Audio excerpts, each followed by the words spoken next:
Just a few logistics before we get going. All of you, well, many of you have come to a few of these we've held for other candidates, and you get the gist of what our goals are. But they're worth repeating. There are really three main goals that drive these. The first one being interviewing, right? These candidates, Mr. Flanders included, are interviewing for the job to represent us. They want to speak for us, right? So, gone are the days where we will blindly put somebody in office who we do not think speaks for us. So these serve as an interview. They're to educate. Mr. Flanders expressed interest in learning about our biggest battle, which is the opposition to this power plant. He says, hey, educate me about that. Let me know about that. I want to make an informed decision in opinion. So he's here because he wants to learn about that. And I find that admirable. Finally, we want to remind, right? We're reminding current leadership. We're reminding others that are trying for this job that we're wide awake now. And we're very involved, and we're happy to show how involved we are. So, the only exit is out that way. So, should there be any emergency, please, calmly or frantically, whatever way, just it's that way. Okay, you're not going to be able to get out in front. All right.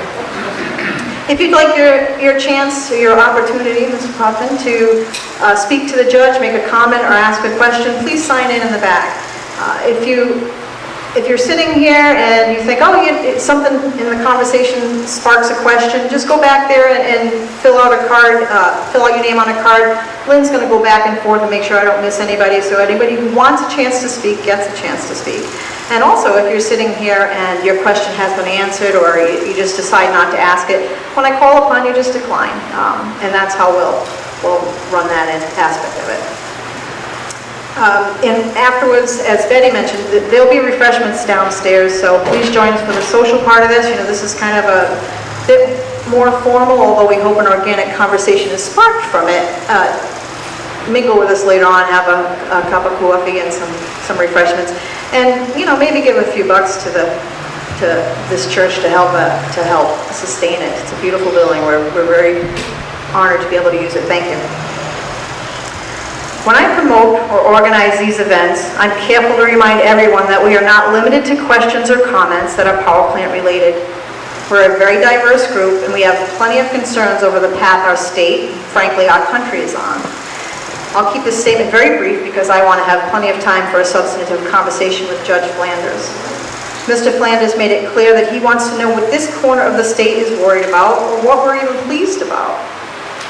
Well, tonight, this corner of the state interviews him for the privilege of representing us in the U.S. Senate. Is he our champion? Does he have Northern Rhode Island's cares and protection in mind? Let's begin answering some of those questions tonight. Finally, as I was creeping on Judge Flanders' Facebook page, stalking the candidates as I do, I noticed a comment. It was in jest. The people commenting were just joking and meant nothing malicious. But it was written after the NRI Now article about tonight's event that's posted on his page. The commenter was questioning about what NRI stood for, when another remarked that she believed it was Northern Rhode Island.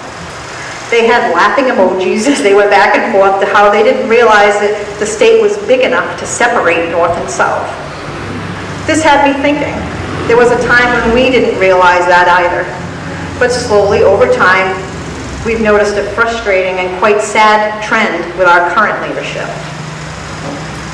This trend has been to fight with strength, solidarity, high enthusiasm, and relentless pursuit for the protection of our beaches and shorelines.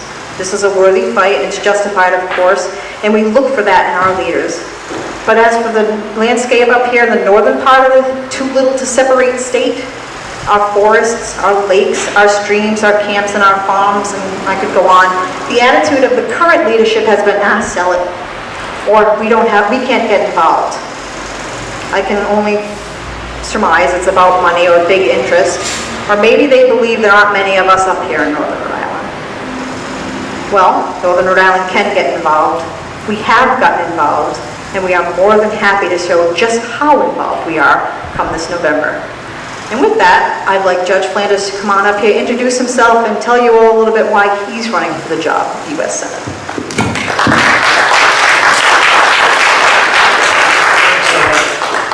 What an honor and privilege to be here to talk with all of you tonight.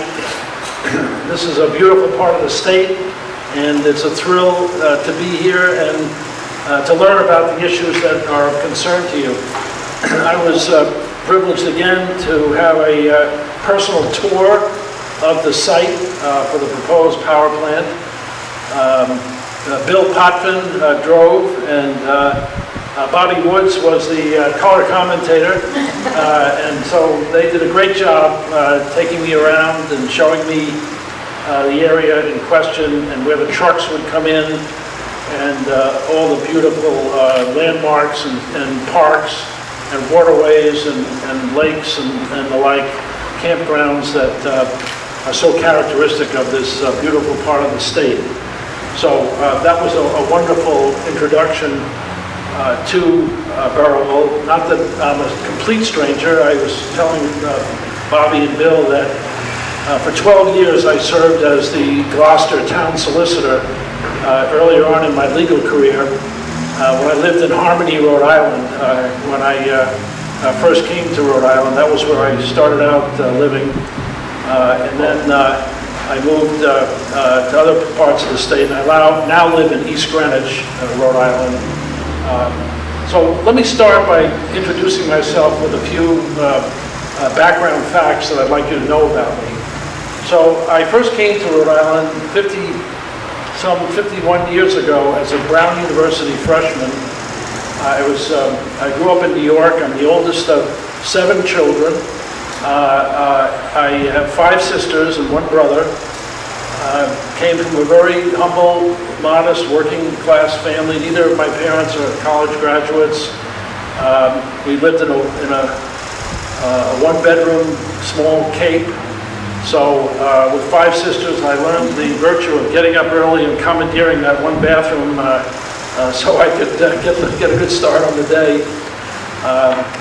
But my parents always stressed 2 things: the value of hard work and education. So my first job was a garbage man in my hometown, and all through school, I put myself through school by working at manual labor jobs. I was a bagger in a mattress factory, a truck driver, a grass cutter. I was a dishwasher when I was in college. That's how I supported myself. And I was recruited to Brown on a financial aid scholarship, and fortunately I was good enough in sports to be asked to come there, and I ended up quarterbacking the football team, and I was the captain of the baseball team. I set the Brown, Yale, Bowl, and Ivy League records for the longest run from scrimmage as a halfback and a quarterback. And I was drafted by the Detroit Tigers and played minor league baseball for 3 years in the summers while I was going to Harvard Law School and getting my law degree. I met my wife when I was at Brown, and we married when I was 21 and she was 19. We've been married for 47 years, and we have 3 grown children, 4 grandchildren, and 1 more on the way. The bad news, however, is the grandchildren are out in California because the 2 girls ended up marrying guys who were out there, and so I don't get to see them as often as I like, although happily this week they're actually visiting with me and my family here in Rhode Island and enjoying our wonderful summers. So that's a little bit about my personal background. I thought you might want to know that. So I'm very different from the incumbent Senator Whitehouse, who was born into great privilege and wealth. That's not been my background. My family, where I grew up, lived paycheck to paycheck, and I've always had to earn my way. And I've been a lawyer for over 40 years here in Rhode Island. Some of you may know I was a judge on our highest court, the Rhode Island Supreme Court, for 8.5 years. Wrote over 400 opinions for the court. I was also an elected councilman in the town of Barrington, where I moved after living in Harmony. And then after stepping down from the court, In the mid-2000s, I was asked by the then governor to head up the Board of Regents for elementary and secondary education, and I did that for 4 years. And then the next governor asked me to go into Central Falls and straighten out the mess that existed there. The city was suffering all kinds of financial problems. They were about to default on all of their obligations. We worked with the 3 unions and with all of the active employees and the retirees, and we were able to reach a consensual plan of debt adjustment. That means everybody agreed once they saw all the numbers and looked at our books and records, and we listened to what they had to suggest, and they all agreed to a plan of debt adjustment and recovery for the city, so that in 13 months we were in and out of there with everybody agreeing to the plan that we put forward to get the city back to a balanced budget and to better prosperity than they were facing when they were under corrupt mayoral candidates and administration for over 2 decades. Happily now, 5 years later, or more than that now, they've had surpluses and they're hailing themselves as the comeback city here in Rhode Island. So I want to take the same skill set and problem solving that we put to work in Central Falls, working with all sides, to come to Congress with that kind of approach. I'm not an ideologue, I'm not a career politician, I'm not doing this because I want to please President Trump or Mitch McConnell. I'm doing this for one reason. I want to give back to this great state of Rhode Island that's been so good to me and my family, able me to really, in my opinion, become a living embodiment of the American dream. Somebody who came from relatively nothing and was able to contribute here at the highest levels, our highest court, and do public service in ways that I think helped a lot of people. And I think I'm not done yet. I think I can do so much more. And I think particularly in a situation like we have now, where there's so much partisanship, particularly down in Washington, it's revolting, I think, to most of us. Why can't we work together? Why can't we have more people who will reach across the aisle, work with the other side, come up with plans and compromises that will better serve the country, rather than just throwing rotten tomatoes at the other team? And I think we need people like that down there. Again, I'm not doing this for anything other than to get Rhode Island to a better place. I think we can do so much better. We've got issues like immigration, infrastructure, healthcare. All these issues are hanging fire with no solutions in sight. We've got drug costs going through the roof. We've got people that can't afford to get health care that's accessible and affordable. So we need folks who are going to work to get solutions, to get us to a better place on all of those matters. And I think it's time to stop the finger pointing and get people down there who are problem solvers, who know how to work with people on the opposite side and can come to a resolution on some of these issues. Because right now, the Congress, as you know, is controlled by the Republican Party. The entire executive branch is controlled by the Republican Party. The presidency is in Republican hands. And yet we've got 4 people on the Democratic side who have no seat at the policy-making table. And wouldn't it be good to have somebody down there? It's always, I think, served Rhode Island well to have somebody wearing, as I like to put it in sports terms, the same jersey as the team that's on the field. Wouldn't it be good to have some bipartisan representation down there so that we can be served not just by one party, but by both parties? And so I harken back to the days of Senator John Chafee, when he was a Republican representing us down in Washington. I think that served the state well, and I'd like to be able to go back to that kind of representation, where we have practical people who are looking out for Rhode Island's best interests. You know, the guy down there now who I'm running against is an alarmist. He's the Chicken Little of climate change. He's made over 200 speeches, mostly to empty Senate chambers on this subject. And look, I don't deny that there's global warming and that there's things we need to do to protect our coastlines and the like. But Rhode Islanders, I think, are more concerned about the problems that they talk about over the dinner table and when they put their kids to bed. Things like, how can we improve our economy here? How can we have jobs that pay living wages so that we can support our families? How do we help our industries like fishing and the defense industry and tourism, which are so important to our state? You hear nothing but crickets from this guy, Whitehouse, who, other than going on and pontificating about climate change, in my opinion, hasn't been an advocate for the things that Rhode Islanders are most concerned about. And I want to change that. I want to use my skills as an attorney advocating for clients and businesses and individuals for over 45 years and bring that down to Washington. I want to be able to do the same thing there that I did in Central Falls. I want to bring people together and come to resolutions that make sense and get us to a better place. So I want to be an advocate for Rhode Island. No greater honor would there be, better than being on the Supreme Court, better than being a receiver in Central Falls or heading up the Board of Regents for Education, than to be able to go down there and represent this great state and its people and advocate for their interests. That to me is the highest thing that I could do and bring my talent and skill set to bear. So, I came here, as Donna said, to learn, among other things, about this power plant proposal.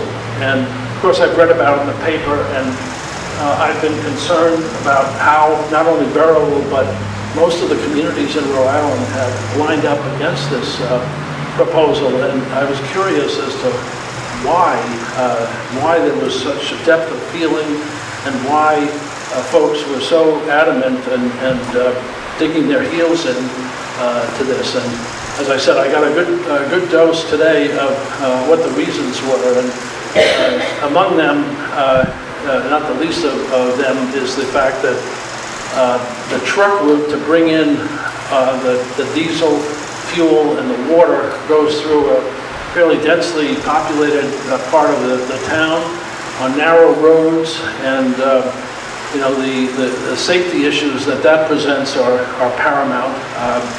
I am concerned that there's been little or no official local representation on that siting board. I think that's wrong. I think the town needs to have a voice, and it's very disappointing to hear that efforts to do that have not to date been successful. But most distressing of all, perhaps, is the fact that you've got a senator down there, Mr. Whitehouse, who supposedly is a champion of the environment and is somebody who is adamant about opposing fossil fuel plants like this one, facilities, and yet all we hear from him on this issue is crickets. Unbelievable. What hypocrisy. Where has this man been, and why hasn't he advocated? Well, why isn't he advocating for your interests and hearing you out, and especially when hypocritically he's taking these positions on a national level that would seem to be right into his wheelhouse here. So I don't understand why this guy is failing you in the way he's failing you. And I think I found the answer.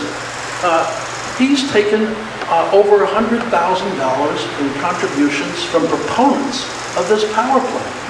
Today, again, hypocritically, he announces for the first time that he's going to forswear all further corporate political action committee donations. Can you imagine that? Here he is sitting on $4 million, just this that he's garnered in this alleged election cycle, and now he's telling us now that he's gathered all this money, he's not going to take any more of it. What a guy!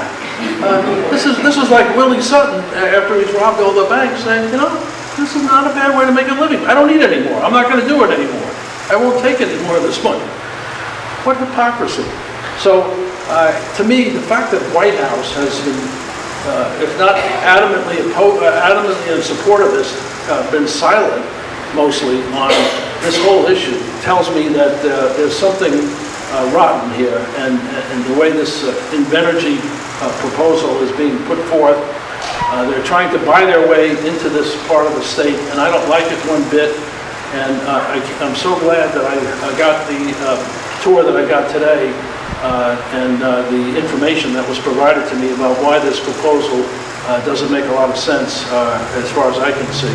So thank you for that, and thank you for helping me get that information because it's very disturbing, and I don't like the fact, as I said, that there's been little or no local input into the decision-making process, except for the fact that you folks have been active as good citizens should be, and letting your voices be heard, which I think is tremendous.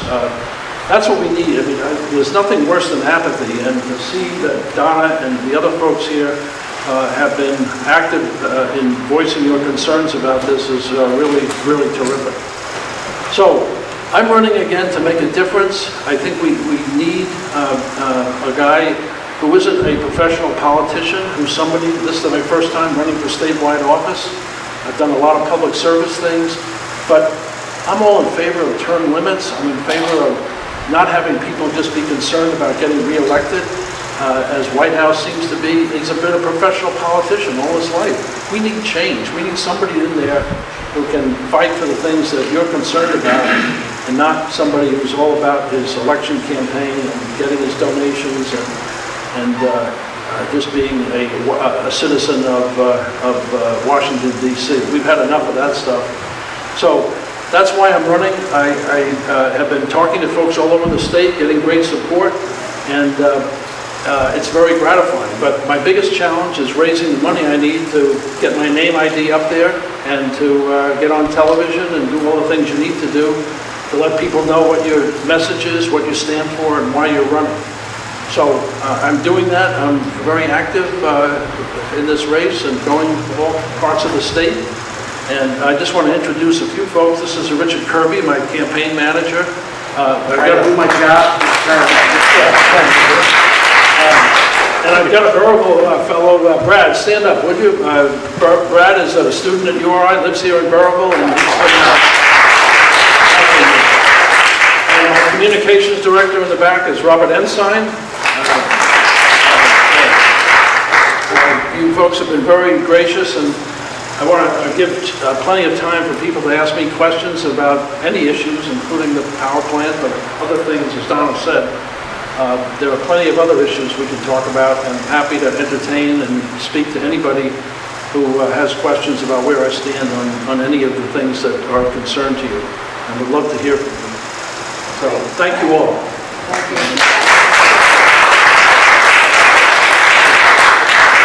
All I heard was New York and baseball, so that makes me nervous. You're not a baseball fan? No, I'm a baseball fan, but I'm a Red Sox fan. I mentioned New York. I just said I lived in New York. Okay. I grew up in New York. All right, so answer the question. Yeah, so Red Sox fan or Yankees fan? Wow. I respectfully decline. No, it's as a baseball player and so forth, I think it's wonderful that the Red Sox and the Yankees are going at it the way they are. They're two of the best teams in baseball, and it's wonderful for the sport to see them doing that. So, Good answer. that's a very political answer, but that's the truth. So I draw the names at random, and again, if you change your mind and you'd like to speak, just go drop your name in that bucket. I'm going to be grabbing them as we go. And as luck would have it, the first name I picked was Mayor Ken Putnam.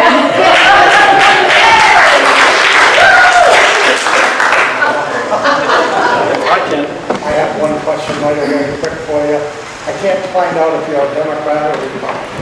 I'm a Republican, always have been, so lifelong Republican. But as I said, I'm not an ideologue. I believe in the Republican virtues of less government, strong private enterprise, strong military, freedom. So that's where I come from. The other thing, I want to apologize to you. I'm sure you might recognize this, and everybody else will recognize this. There's not enough people here. And this is the problem all over the state. People are interested, but they're so busy with their own agenda, they can't make it. So I apologize for that. No need to apologize, I The understand. other thing is, you know, we've been fighting this almost 3 years. I was down to the EFSB meeting today and yesterday. Joe, did a fantastic job. They tried to put him on the mat, and he answered everything they could. He did a great job today. Now, who was Joe? He's the building inspector of Colorado. Okay. Okay? Now, the other thing I would like you to know, and this is going to be something great for you, and your request to get in here, is 35 towns out of 39 towns in the state of Rhode Island says they do not want that plan up there. Now, the reason why I brought that up about enough people here, they have the same problem there. Their council voted against it, but a lot of people down here don't know, and the same thing here. I go around down here, and there's still people here that don't understand. Some people think it's great until I talk to them, you know, and then they find out how bad this thing really is. So if you can get, like you said, and I love what you said, the newspaper, TV, and that there, and that's going to get you out into the rest of the field where we need to be. Just Bonneville alone, not enough to put you there. But if you can speak to the rest of the people in them 35 towns, boy, you're going to make it. And I hope Thank you do. so much. Mayor Ken, can I come? Mayor Ken? Mayor Ken. Thank you. My hearing aid's going down. Thank you for that encouragement. But to reiterate what he said is one of the key points is how many cities and towns? Is 35? Is that? 35 out of 39 Yeah. said no. I mean, to me, that's an overwhelming testimony We to. also have Massachusetts, 2 towns in Massachusetts and a town in Connecticut. Yeah. I'm from Connecticut. Yeah. So Against this, because there's 5,000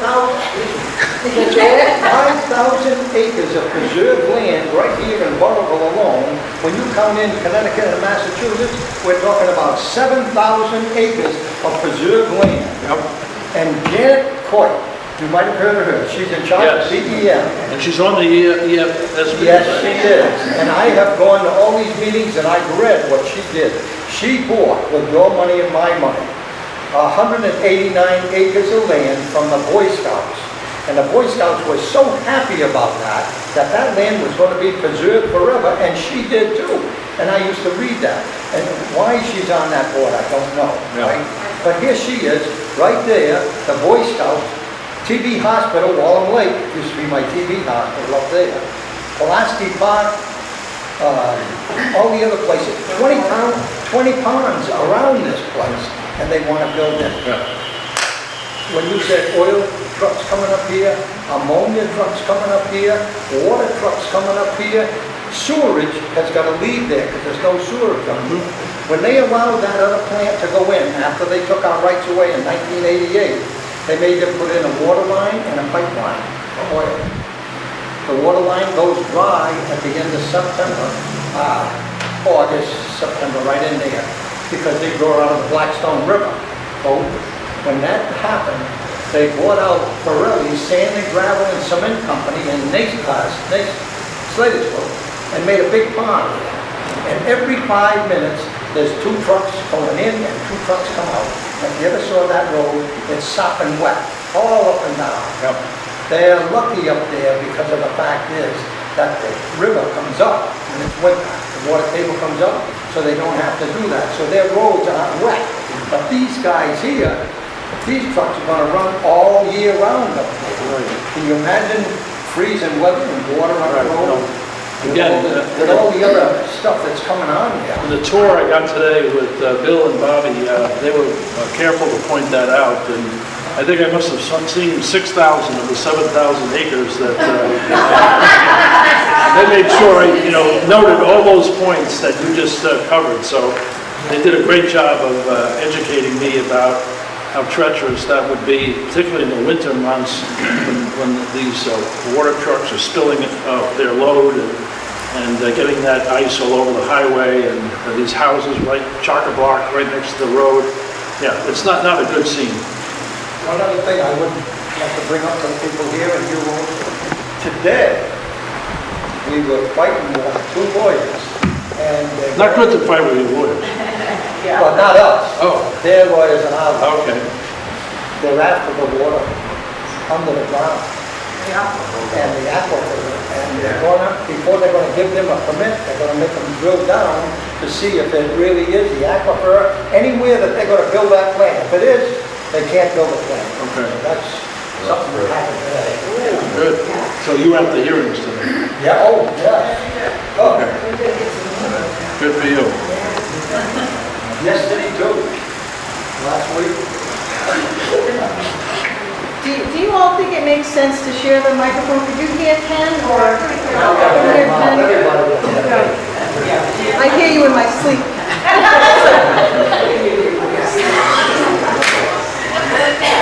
I think we do, yeah. So let's share the microphone, and to help us out, if your name's called, just kind of come to the middle of the aisle here so the judge and everybody else can hear your question, and then we'll hand it back so he can give his answer. And Douglas Sheldon is next, actually.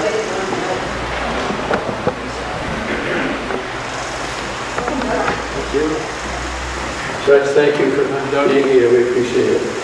A couple of prefaces, and then I'll actually ask a question. One of the prefaces is I want to congratulate you on the work you did in Central Falls. My wife used to teach there, and not only the financial management, but the ability to bring people together to agree on a solution. I congratulate you on that. Given your ability in financial management, I want to ask you a little bit about national tax policy. And there's a lot of talk about income inequality now. I think another issue that's related is asset inequality. And you may know that if you break all the total assets in the United States, and you take the bottom 50% of that, there are 3 people that have just as much money and total assets as the entire 50% of the population of this country, which I consider absolutely abysmal. And given that, I'd like to ask how you would address the tax policy of this country, including the recent Republican tax bill that went through this year. Thank you, Doug. Good question. I supported, on balance, the tax bill. I would have liked to have seen it more equitably adjusted to not be so heavy-handed in terms of the huge corporate tax cut that it generated, and have it structured more so that there'd be more balance between the breaks that it gave to the wealthy people as opposed to the rest of us. But on the other hand, I think the result, first of all, one fact is most Rhode Islanders will see about $1,000 or so in more money that they'll be able to keep as a result of that. So that's a good thing. I think on balance, it's the Tax Cuts and Jobs Act has been beneficial to the economy. We're now generating a gross domestic product of close to 3 to 4%. When under the Obama administration, it was down around 1%. So I think that it's been a stimulus. It's caused companies to expand more, to hire more people, to pay them more. Not enough, perhaps, but I think generally the economy is doing very well, and I think a large part of the credit goes to that Tax Cuts and Jobs Act, as well as the efforts by the administration to cut back on regulations. But with that said, the other fact is that among our African American population and our Latinos, their unemployment has never been lower than it is now. And so it's very good, I think, to see that many people have a job that didn't have a job. But now, with that said, though, many of the jobs they have aren't paying enough for them to support their families, and so you can't just look at the overall employment. We'd like to make sure people make enough money that they can feed themselves and their families. And there's still too much disparity between those at the very top and those who are in the middle class and those who are living off the Medicare, the Medicaid system and the SNAP program and the like. So we still have a long way to go to deal with that, and tax policy is very important. We don't want to discourage people from taking risks and investing and opening businesses. That's really a great part of the American dream. But we don't want to have it result in such great disparities and that you have greater class stratification than we've had in quite a long time. So I think even billionaires like any one of them, Gates and others, are advocating for more equitable tax policies at the highest levels, so we can cut back on those great disparities. But as I said, on balance, I think although I think we could have improved the Tax Cuts and Jobs Act. I'm gratified to see that it's at least helping the economy and having more people have work, which is always a good thing. Terry Lacey, right here, is actually next. Hi, thank you for coming to our town. Hope you enjoyed your tour. I just want to say, I want to make a statement, then I'm going to ask a question, if you don't mind. Needless to say, I am very disheartened with what's going on in this country today and having potential U.S. Senator in front of me. The lack of, how do I want to say, excuse me, I'm a little nervous. Bipartisanship, as you mentioned, is, to me, getting sickening. I got a call today from Sheldon's, the Democratic Party, and Sheldon's party, and Gina's party, and they probably couldn't wait to hang up the phone when I got done with it. But anyway, I guess my biggest concern is right now, I almost feel like I don't even care what's going on in Washington anymore. I've so had it, and I'm so disheartened with our government and disgruntled with our government and what is going on. I don't even care about the state anymore. I'm so sick of this, dealing with this. I've been dealing with this for 3 years. My biggest issue right now is this power plant, how it's going to affect my town and the generations of children that are going to be growing up in this town. And the fact that we don't have a voice in this, that this is being rammed down our throat with no representation whatsoever. Like you said, Senator Sheldon Whitehouse has done absolutely nothing. We gave him that platform. We gave him that vote. I voted for him personally, which that'll change this year. I voted for him personally, and he's letting us down, and I'm so sick of this. I'm so sick of the politics of this country. Now, having said that, my question is, where do you stand on something, on an issue that's close to my heart? I want to know where you stand on gay rights in this country, and gay marriage, and equality, per se. Yeah. First of all, legally, the Supreme Court has ruled that gay marriage is allowed under our Constitution, and so I, as a judge and a lawyer, I respect that. Now, that doesn't mean that personally I would be involved in something like that, but I respect other people's rights to do that.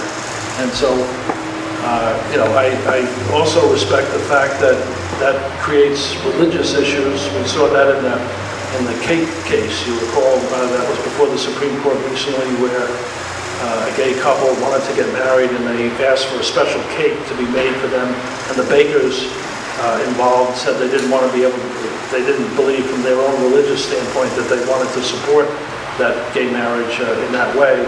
And the Supreme Court of the United States ruled that the bakery had the right to make that decision. So, we're trying to balance people's rights in a way that respects everybody's religion, everybody's beliefs and their sexual orientation. I consider myself basically a conservative person personally, but as a lawyer and as a judge, I have to respect what the U.S. Supreme Court says. I may not always agree with it, but in this case, it's the law of the land, and I have to respect that. And Would you vote if it ever came up to be changed? Would you vote it out? No, no, I don't think I would.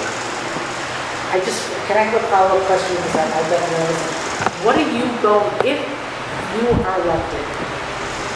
If you are elected, like I said, I'm so disgruntled with the whole way everything's being run lately. I think our government is letting us down, no doubt. And I think both parties are being let down by the lack of leadership and the lack of working together in DC.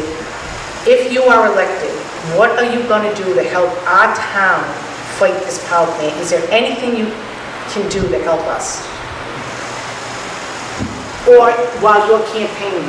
Yeah, well, certainly while I'm campaigning, I can make it an issue that we need to have local representation involved in these siting decisions as a matter of federal due process. I mean, basically, you're being deprived of your rights as a citizen of the town of Barrowville when you have no power to influence the siting decision. You have no representation on the siting board.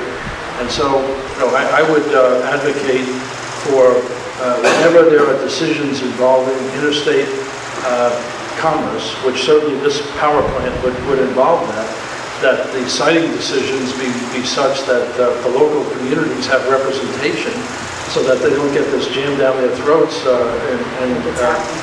which is happening here. So I would be an advocate for that.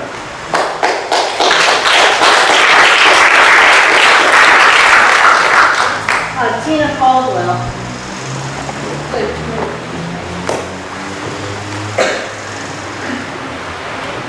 I just want to make a comment too. I don't know your name, but I'm with you. I'm so disgusted with everything locally and globally in Washington, everywhere. And I think it speaks for the lack of commitment to the people that are here. And I'm as much a part of that because I went to the meeting about a year ago that was at the high school. And I felt that there were so many well-spoken, well-educated people that spoke there. And our current governor was there, and I felt that she was just basically placating the town. And so I have to admit, I gave up at that point. But someone said to me recently that when you're totally disgusted with everything, you can think globally, but to act locally, which is why I'm here again. Because I haven't been to any of the meetings since the high school. So my question is, how far along are we with the power plant? And it seems as though when you read the paper that it's basically a done deal. So are we being placated by being here? Is it, I'm frustrated. I don't know what more we can do when you're not allowed to go to the meetings, you're not allowed to vote on anything. It is being rammed down our throats, and anybody that lives in Barrowville, if you've ever been down Spring Grove Road to see what they've done there, there's a whole, I don't even know how the DEM ever passed it, because there's a whole hillside that's basically, they have raped the land there. I can't even go down that road anymore. And so, I know what you're saying about Sheldon, and I totally agree with that, but you had me until the point where you said that we just got rid of Scott Pruitt, which I was like so happy that he's gone. I look at the woods where I live, where I walk, that were devastated by the gypsy moths last year, and then I go to Buck Hill and I see that land. I see 200 acres of the most pristine land in Rhode Island, and I look at what they've done at the Citizens Complex on Greenville Avenue, that the people there had no say. They had no say at all. And it's ugly. It's not even pretty. So again, I want to know that, I know that you say here, stand here and you say that you're going to do this, but we've heard this so many times when we vote for people, what they're going to do for us, and then they don't. So I really want to believe that you will, if you're campaigning, that I know we're like a little part of this heat, but I really want to believe that you're going to fight for us for this power plant, because if you just look at all of Rhode Island and what they've done to some parts of Rhode Island, I mean, it's why I lived in Cranston. I lived in a house, I had a little postage stamp sized lot, and the reason that I came to Barrowville was to be where there were woods and lakes and clean air, and it's originally why that whatever that Peugeot plant is. Oh, Danielle Peugeot. Yeah, it's when he first came here, the reason he chose Barville was because of the clean air. I don't know if he's helped to preserve the clean air, but that's why he came here. So anyway, that's it. So I hear your frustration, and look, this is why I'm running. This is the kind of thing that you just expressed, and that I know is shared by so many people here, a frustration at having a sitting senator not only go silent on you, but hypocritically do the opposite of what you would have presumed he would do, given all he's been saying at the national level. So, to me, that's why we've got to get rid of this guy. Now, yeah, I've got to show that I can do better than that. But believe me, I think that it would be. I wouldn't have to work very hard to do better than what this guy's doing. I mean, I've heard what you've said tonight. I saw what there is to see here. I'm persuaded that you're on the right side of this, and I've got to figure out as a lawyer, as a judge, as a senator, how I can really make a difference and not just be somebody that gives speeches about this situation, but actually helps to give you more power to deal with this. I only hope that I can get elected before it's too late, before they, so anything you can do, you ask, you're not sure where this process is. It seems like they still have a long way to go, and you're doing a lot to frustrate and hold back and delay the process. And the more you can do that, the better off I think we'll be, because once we get in there, we'll have a chance to really make some changes. And look, Whitehouse is locked at the hip with Raimondo on this thing. They're both, they're both running together. They have common campaign headquarters. She's the one who put this quote on the citing board. So we need a change not only in the Senate but at the governor level too. And I think you're going to see a lot more respect. Two of the people that are running are coming from towns. Mayor Fung is a mayor of a town. He knows what local issues are all about. The same with Patricia Morgan. So I've been a town councilman, and I know how important it is for local issues to be represented. Some great person once said that all politics is local, and that's so true. So you can talk about global warming and being alarmist, but all politics is local. What are the local issues that matter? And it's very clear that this one does. So at this point, all I can say is I'm going to use every fiber of my being to be someone that represents local interests like the ones here to the best of my ability, just as I did as a Supreme Court judge, just as I did in Central Falls, and just as I did as a councilman and on the Board of Regents. And I can't make any more explicit promises at this point, except that I hear you, and I'm going to do all I can to represent you. They mentioned that what we can do to educate you and help you on the campaign trail. Yeah. I think one of the biggest things that will help, that will ring, because we're hearing from other ends of the state, oh, it's only Burrillville, oh, we need this, oh, they're not looking at, this could happen to you, this could happen to your town. You have no control. So maybe that, if you run into that at the other end in different towns, that would help. Just, this is being shoved down their throat, and this is not okay, because this can happen in your town.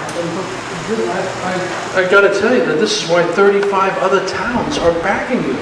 Okay? They know exactly what's going on here. So don't sell them short. They know that if it can happen here, it can happen in their towns, and that's why they're behind you. So that's a huge fact in your favor. The truth is that if, when we first started, we were told there isn't anything that you can do. It's all into the citing board's hands. We really didn't have a say in any of it. And you all know what the effort that was put in. And that plant would be up there operating today if it wasn't for us. Because there is a lot that we can do, and we're serious about what we're doing. We're looking around and, Ken Putnam, Mayor Ken, apologizing for the small group tonight. But each one of us represents a much larger group, and that group represents a much larger group. to the score of 35 towns and cities. So this is not just a small group. This is actually a movement, and we're serious. You know, so many times we sit at the Red Barn or, you know, at someone's house and there'd be a group of people there. I felt like the Patriots, you know, talking about the Boston Tea Party. Because we didn't have any representation, and you were changing our way of life. We have constitutional rights too, and all of a sudden, you know, I didn't buy my property to live next to an industrial park. You know, you're moving in, and I don't have anything to say about that. That's why we have planning boards, that's why we have zoning boards, that's why we have town councils. We have members of our power plant group on the town council, and we still have more members trying to get on the town council, so we do have a majority of that. We're serious. If you want to be serious, you could be our champion. Okay, you could be the guy that says, listen, this has got to stop. And I don't believe that this is going to be licensed and permitted before the election. And so one stumbling block that we have, we can't get on TV. We don't get good newspaper coverage. You do. This guy right here, Steve Alquist, has been following us around from day one. And for 3 years later,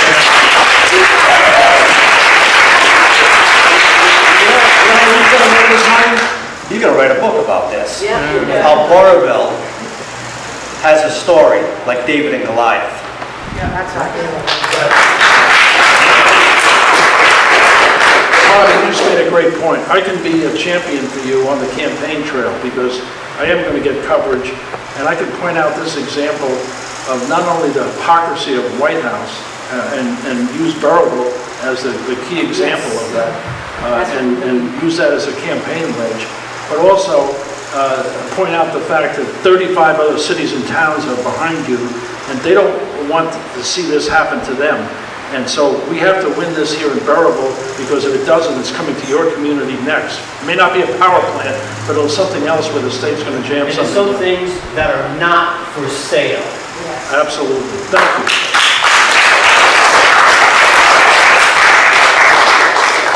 Carlo Mancucci.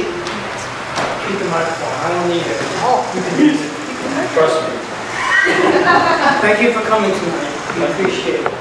We have the representation, please help us in that. In the year 2000, guy from Chicago, last name Polsky, ran a company called Index, tried to install a 500 megawatt power plant 3 miles down the road here in neighboring North Smithfield. The people of that community and this community fought. They were losing, they were winning, they were losing, they were winning, they were tired, just like we are. Whitehouse came in like a knight on a shining armor on a big white horse, killed it. What's the difference between then and now? The difference is, back then in 2000, we had a Republican governor, Lincoln Army. Right now, we have a guy by the name of Polsky from Chicago, running not Index, but Invention. Changed his name.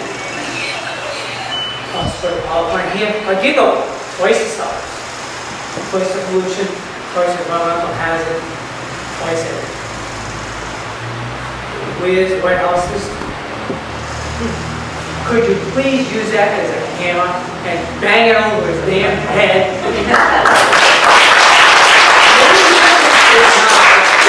We have a Democrat for Raimondo. He won't go up against her. I guess he loves Raimondo's scripts better than he loves the people that voted for him. So please stop it.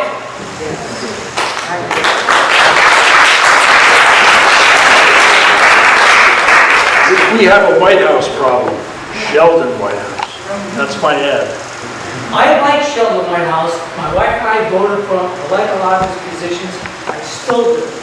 But I feel like, to put it crossly and bluntly, Raimondo needed some place to relieve herself. She lifted her skirts and dropped her panties on the town of Oroville, and Whitehouse is holding the roll of toilet paper for her. Well, that's more graphically than I've ever heard.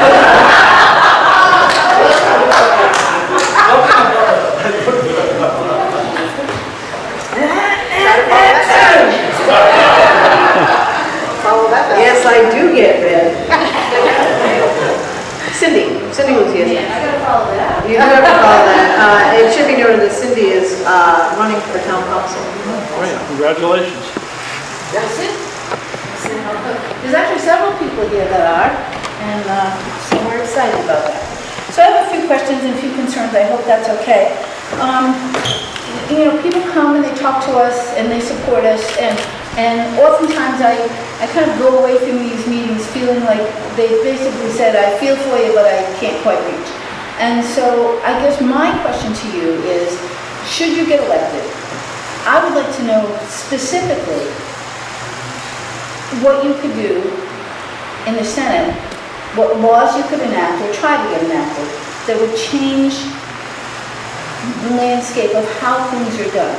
I mean, I'm concerned about the lack of, about regulations being lifted. That seems to make it easier for coal companies, it makes it easier for oil companies, it makes, expanded drilling into the oceans. That bothers me. And so I'm wondering about that issue. And I like to deal with specifics. I like to know, sort of lay out for us what it is that you think you can do. Even on the campaign trail, I mean, like, what can you say to people that, beyond sort of using the verbal issue to get yourself elected, what can you do to throw a wrench in the process? Can you do that as a friend of the court? Is there a process, a part of the EFSB that would allow you to file and testify and make recommendations? I don't know that. I mean, certainly in your experience, you may have some knowledge or would know of a way to have that happen. So I would ask you to consider that and to look into that and see if there's something you can do while this process is going on. I mean, I don't think it'll be over by the time election day rolls around, but as much mischief as can be stirred up in these last few months, I think is good. So I spent the afternoon, I will apologize for my hair this evening, spent the afternoon in the rain at the picket line at Rhode Island Hospital with the United Nurses and Allied Professionals that are on strike. I'm concerned. I'm the president and have been for probably 25 years of a state-employed nurses here in Rhode Island, and we are negatively affected by the Janus decision, of course. So it seems as though with the Supreme Court nominees that the president is suggesting for the court, it'll be more and more difficult for working class people to be able to have representation and, to be able to make a decent living, to have health insurance that they can afford, without the union at Rhode Island Hospital, their fight is a bit about money, but their fight is about having the right equipment that they need. It's about having access to an adequate number of nursing staff and other health professionals. So, that to me is also a concern. So if you'd like to take a stab at any or all of those, that would be great. Thanks. And I thank you for coming. I do. Thank you very much for your comments. So the first is, what could I do and what would I do if I was elected, what specific things? And I think I mentioned one earlier, but I want to mention it again. I think one of the big problems here is that there's a lack of local representation on the siting board and input. And so because this involves federal commerce, transportation of products across state lines for this plant, I think there would be federal authority to pass legislation that would require these siting decisions to involve the local siting boards or local officials in the decision-making process. I think that's one concrete thing that I would work on. And I said that earlier, but I want to underscore that because you said you're concerned about specifics. So that's one thing I would do. The second thing I would look into what other ways could I, as a federal legislator, use my position to highlight the inequities that I learned about today. I mean, Many of these things I have just discovered and learned about for the first time today. The truck routing and the dangerousness of all of that, the oil transports, the oil, the water spillage, and so there are siting issues that I think the federal government could be helpful on in terms of not having situations that create dangers like that. So those are two things that come to mind, but I would look into other ways that I could be helpful. Now, with respect to the situation at Rhode Island Hospital and the Janus decision, I'm afraid I'm going to have to say something that you're probably not going to like, because I support that decision on free speech grounds. I don't like the fact that unions can require people who are not members of the unions to pay dues and force them into supporting, in effect, positions, whether it be negotiating conditions that they don't support. I'm all for collective bargaining. I'm all for unions that have people voluntarily band together to get better wages and better working conditions. I think that's all a great thing. But I don't like it when they try and extend their powers to force people who work at a place who maybe don't want to be a member of the union and have chosen not to be, to nevertheless pay dues to support policy positions that they don't agree with. And that was the basis for the majority, at least, ruling the way they did. So I know that's probably not something that you agree with, but I wanted to be honest with you because that's the way I feel about that. So I'm supportive of unions and their right to strike and to get better benefits and all the things that you're trying to accomplish at Women's and Infants and at Rhode Island Hospital, I should say. But I don't like it when they try and coerce people who aren't members of the unions to pay for what the union wants to do. So that's my thought on that. Yes? Can I follow up on that, please? Sure. How do you address the free rider issue where the people who are not members of the union nevertheless benefit from the negotiations that the union does, even though they don't pay the dues? Well, that's an issue. Perhaps there ought to be some free rider penalty that they would pay if that's the case. There are a lot of things that happen in life where people benefit from what somebody else does, but I don't think they should necessarily have to pay for it. Look, if people think that the union is going to benefit them, then I think the unions ought to be allowed to organize and get as many folks to join the union as possible. But there are many people who I think, for whatever reason, have decided that they'd rather go it on alone or not join the union, and I just think they should have the freedom to do that if they want to. But if there is a free rider problem, then perhaps there ought to be some differentiation that takes that into account in terms of their benefits and wages. Steve, you're actually next, sir. Good to see you. Hi. So like Donna, I tried to do some research and went through your postings and like a Republican. And we have, the representation we have is the Conservation Law Foundation, who are, I think what you described on your site as radical liberals, but I'm not sure about that term and I wanted to define it. Well, I consider radical liberals people who are advocating for socialistic policies. Kristen Gillibrand, for example, the senator from New York, just advocated that we do away with ICE.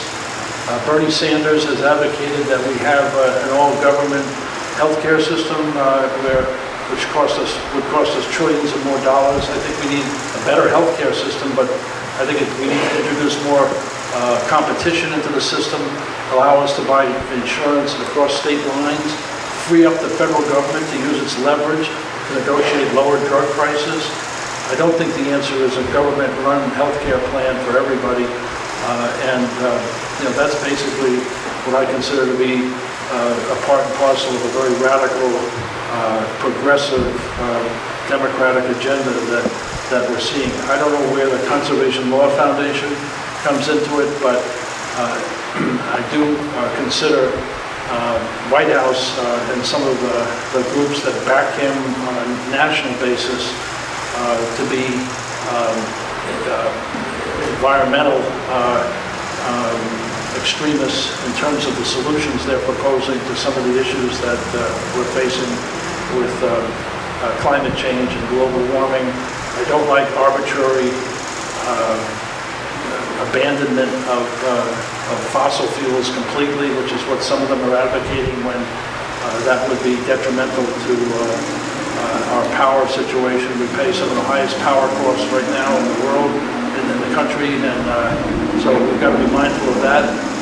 But I think pretty much I believe in the free enterprise system and less government rather than more government. So I'm skeptical of agendas that include hyper-regulation and government mandates that aren't consistent with what it means to run a free enterprise system. So that was a general question you gave me. I've given you a general answer. That's my philosophy. Jessica De La Cruz is next. So I want to thank you for saying that you will speak on behalf of Burrville and support those residents who are not for the power plant. But my question is about the Second Amendment. Where do you stand on that? It's a very conservative town, conservative area, and just wondering what your thoughts are on that. I'm very pro-Second Amendment. When I was a judge, I wrote an opinion. That was the only judge. I dissented from my 4 colleagues and ruled that in Rhode Island, you have an individual right to keep and bear arms, even though the majority said you can only do that in the military service or serving in the militia. Later, the Supreme Court issued an opinion in the Heller case, which backed me on that position.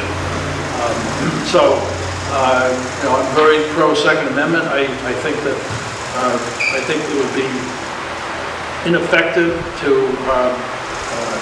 concentrate all our legislative energies on these gun control measures that are being proposed. I think we ought to concentrate on school security, protecting our kids. You can't go into a courthouse, into an office building, into an airport, into a basketball game at URI without there being armed security present. Why should our kids, of all people, our most precious asset, be left defenseless and be sitting ducks for these maniacal killers that show up and are able to mow down 20 people before the police can arrive? I think we need more security in our schools. It's unfortunate. We put up with it at airports and other places, courthouses for sure. Any place where people gather now, we need to have protection against people who are prepared to lose their own life as long as they can take down 20, 25 people in the process. And so these people that are advocating for gun-free school zones and are sticking their head in the sand, it seems to me, that's where we ought to focus our efforts. Because let's face it, there are 8 to 15 million of these weapons out there that are in private hands right now. So even if we were to ban them, as some people have advocated, which I don't agree with, it would be totally ineffective because these people aren't about to turn them in. And even if they did, they'd have to be paid for, and you can't just confiscate without paying just compensation. So, and you would tie people up in knots with litigation for years over these issues. Let's focus on the issues that matter, which is protecting our children and grandchildren against these killings that are drawing for are a magnet for copycat killers to come in and do their worst against the most vulnerable population. So yes, I'm a strong Second Amendment supporter, and I don't think that the focus ought to be on these extreme gun grabbing, gun confiscation measures as opposed to beefing up school security.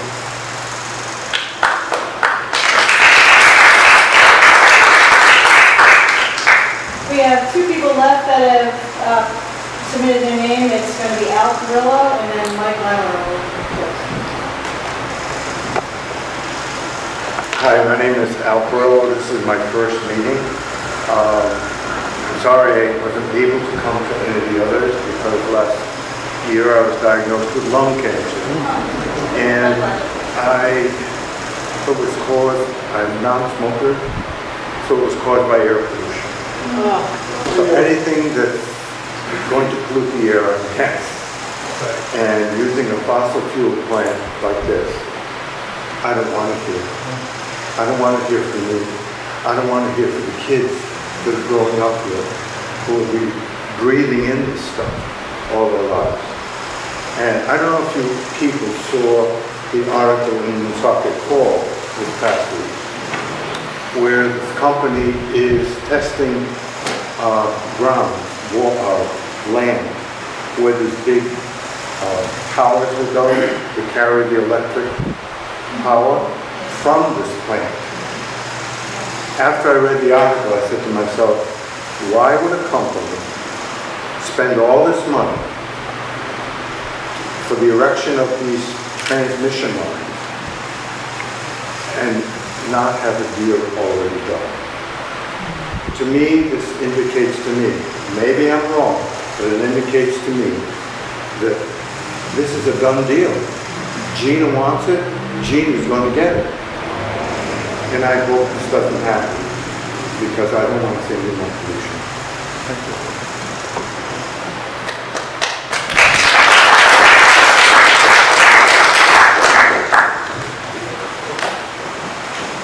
Well, we're thinking of you, Al. You've always been our thoughts and problems. Mike Lemmer, please. Mike's also coincidentally running for town council. Thanks. So my name's Mike Lemmer. Thanks for coming. Thanks for taking the time to listen to us, and thanks for actually taking the time to visit the site. So I think for me that's a statement that you actually went to see it, and thank you for those who actually gave me the tour. I have a couple topics that I wanted to share with you, just kind of get your take on them. The first is something that I've heard, and it'd be interesting to get a judge's viewpoint on this. So we talked about the fact that we would expect that Senator Sheldon Whitehouse to come and be involved in this process. One of the reasons that he has given in the past of why he shouldn't get involved is because there is a process through the EFSB. Should he influence that process, he could, and the project be denied, it could open up for an appeal for an energy. So I'd be interested in your thoughts on that, based on what you know. The second may be a bit out of your scope, but I think it's interesting for you to understand, especially since we've been talking about local control. There's a bill that's currently been sent for study in the Senate. So there's a committee that was formed to look and see how they could revamp the EFSB policy that was currently in place. And a lot of the work that was done there was to actually expand that board, and it actually gives some local representation. So this isn't something that would actually impact this project unless it were to be denied and somebody else comes in, but it would be something that would protect the rest of our state if another project were to come in. So again, this is sitting with the Senate in a study committee. It may be out of your scope, but it'd be interesting for you to look at it and maybe kind of see if it's something that you might be able to influence. Again, on the latter point, I would like to explore doing it. What you're talking about is something at the state Senate level, I believe, not the federal. I'd like to see that the federal government could get its oar in the water here and not be dependent on the state politics here, which has served you so poorly so far, it seems. So I don't think there's any chance that that bill is going to get passed, at least having any impact on this situation. So while I think... But even if it doesn't, I think it's important for other projects. So that's the point of this, right? So we care because we look at it, but we also care because we don't want other people. Right, but I think you'd be in better hands if we could get it done at the federal level. I'm not, if it happens at the state level, great, for all the reasons you just said. But I think I'd like to see something done at the federal level, since this has implications not just for here in Rhode Island, but across the country. As far as your first question about Senator Whitehouse, look, there's still free speech here, and he's a senator, he can express his point of view. That, I don't accept for a minute his suggestion that that would taint the process to the point where it would give somebody an appealable issue. People have been speaking out on both sides of this issue, and it's not just folks here, it's elected officials and the like. So for him to say that after he's been speaking out about this issue at the national level, why wouldn't that have impacted? It's just hypocrisy, I think, on his part. He's trying to find any excuse not to disappoint his fellow Democrat, Gina Raimondo, who he doesn't want to embarrass by opposing this project that she's obviously backing. So I think that's the real reason, and I don't buy for a minute that there's any legal merit to what he's saying here. Yeah, we had a follow-up, I see. You know, we're supposedly living in a democracy. I can't understand why, with 35 cities in town objecting to this thing, why it couldn't have been put on the ballot. Let us vote on it. If it was turned down, it was turned down. I mean, this doesn't make much sense to me. Because of that EFSB. It's the process. Unfortunately, the state put this EFSB process in place instead of it. Certainly a ballot would have been a more democratic way to do it. But again, it's all about the democratic process of electing representatives, both state and federal, who are going to be responsive to your needs as citizens and as residents of a community. And when you don't get that, and you have people who are more concerned about other issues, then this is what happens. It's unfortunate. Yeah. So that's why, you know, Thomas Jefferson said, every now and then you got to throw the rascals out of government if you're going to get to have the reforms and change you need to have. And unfortunately, that's true. So coming. let's hope it's coming. Kathy Sherman actually raised her hand and asked for a moment.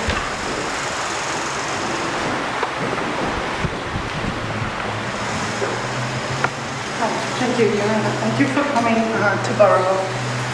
One question that was asked was what on a federal level you could do to help us fight the politics.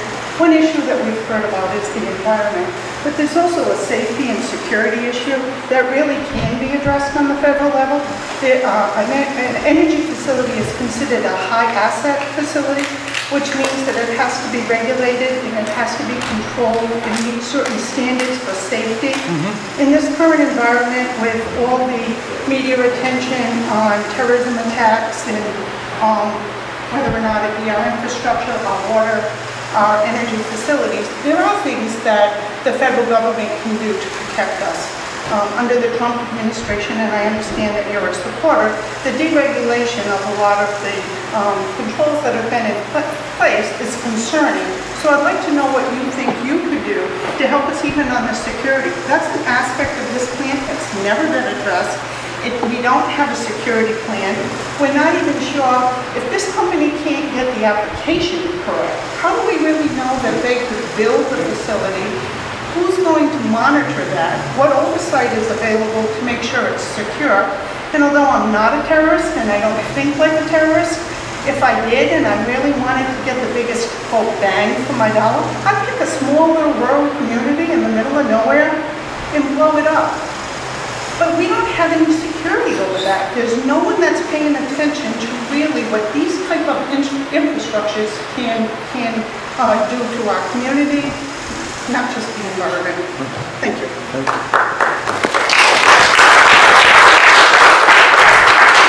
So that's another great point, and I will certainly look into that. I think you make a valid argument as to why we need more federal security regulations to deal with these issues, and this type of facility raises all these questions. As far as I know, there was never any environmental study done to justify this site. In fact, I think it was rejected previously, I learned today. So, that to me raises red flags. So, both from an environmental standpoint and a security standpoint, It seems to me that this administration, and by the way, I support them when they're doing things that are right for Rhode Island, but I'm going to oppose them when they're not. And so don't think for a minute that I would do something just to please the Republican Party or President Trump. As I said, I'm all about what's right for Rhode Island and our communities. So in this instance, it seems to me that we need to make extra sure that the security issues are dealt with because of all the concerns that you just raised.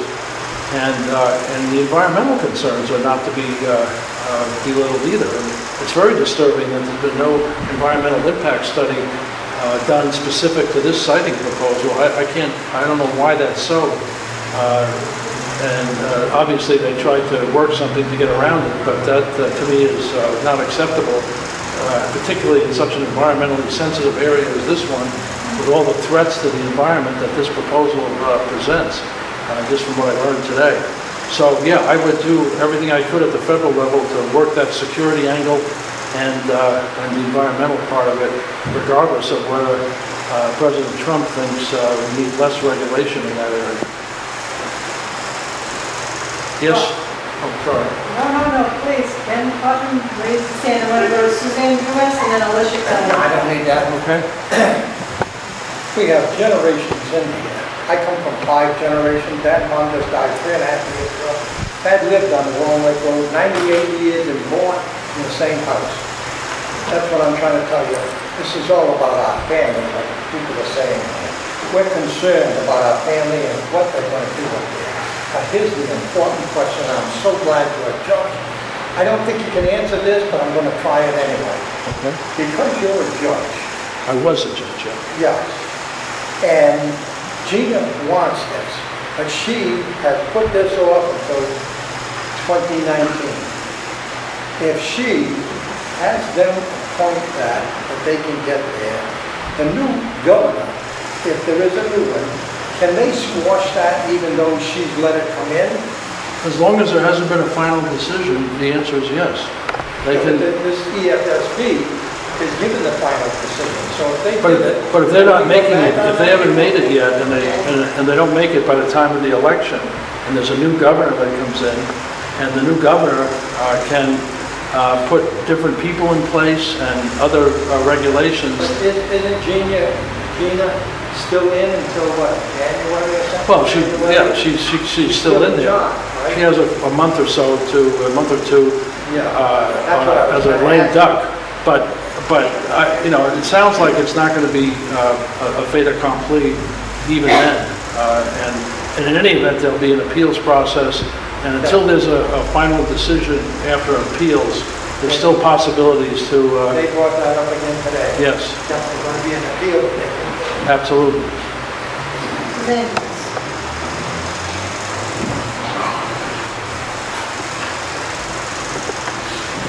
Thank you for coming. I just wanted to share some information with Mr. Flanders and with all these fine people from Boroughville about this process. We have, not too many of us, but we've been able to be there front and center at 3 of these final EFSB hearings over the last week. And we have listened to 3 advisory opinions.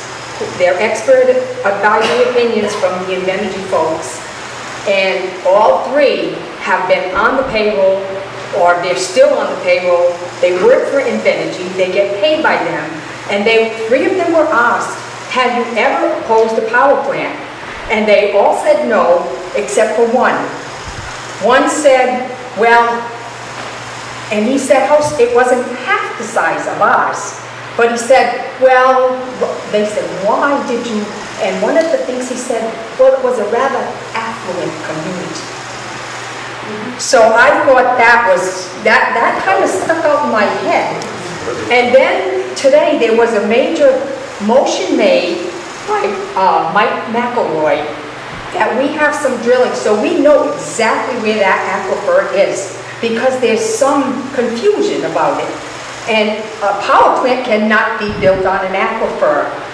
And he made that motion, and Janet Coit looked like she wanted to vote on it, but then she said, well, wait, We're going to have more water information coming out in September. Let's wait till we hear that. Then Michael Blazer, he stands up and he says, oh, well, I make a motion. I promise after the application is settled and I have my application, I promise I will do that before I stick a shovel in the ground. Do you think we can trust that? But Mr. McElroy stuck to his decision and he said, well, I'll hold my motion till you hear those things that are going to go on. And my thing is, does anybody actually have a footprint of where this plant is going? So we know when they do this drilling, that it's in the actual spot where this is going? I got you covered. Okay. So I just wanted to share that, and I thought maybe it would just enlighten you a little more how this process seems to not be quite where it's supposed to be. Thank you, sir. Thank you very much.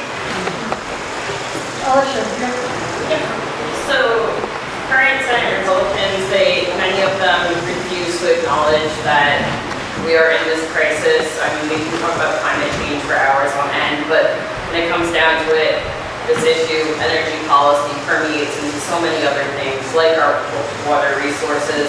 And significantly, we actually export far more natural gas than we need to at a profit. This region has 2 pipelines running through it, and we're exporting to Europe. How do you plan on collating across other Senate Republicans and members of the Democratic Party to fix this issue?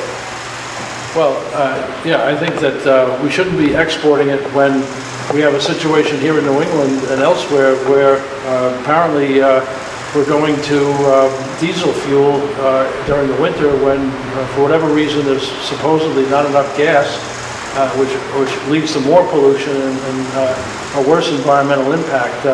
So, to me, there's something wrong there. If we're actually exporting natural gas, but yet running into shortage situations where we have to go to much more dirty fossil fuels like diesel, why is that happening? So, I'm going down to Washington in August 15th, and I intend to meet with other senators when I'm there to talk about this issue and why is it that we're allowing gas to be exported and yet we have shortages that supposedly require us to go to alternate sources of dirtier fuel like diesel and other things. So that's my thought on that. I think that's crazy. And also, we also have liquefied natural gas that supposedly can be used, particularly in shortage situations.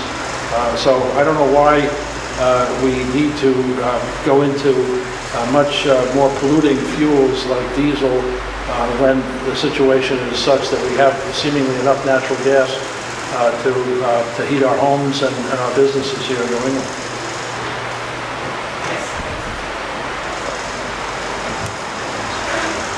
Does everybody feel like they had a chance to speak? Everybody that wanted to speak? Jessica, do you have a follow-up? Yeah, please. We have him until tomorrow morning at 8.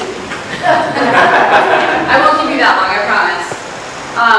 I know there's a couple of people here running for town council, so I would just like to mention that I'm running for Senate District 23. My name is Jessica Delikers.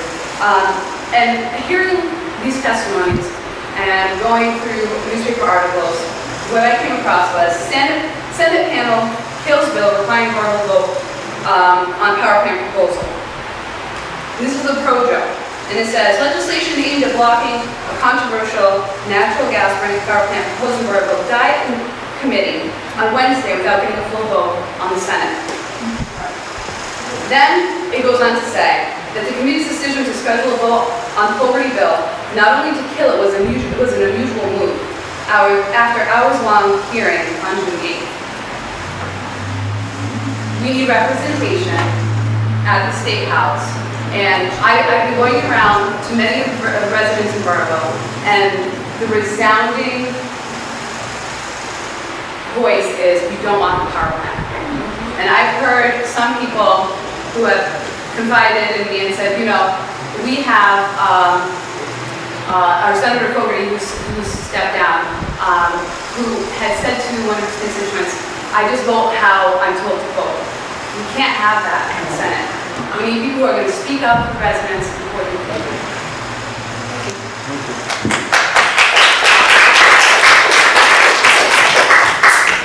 Everybody feel good?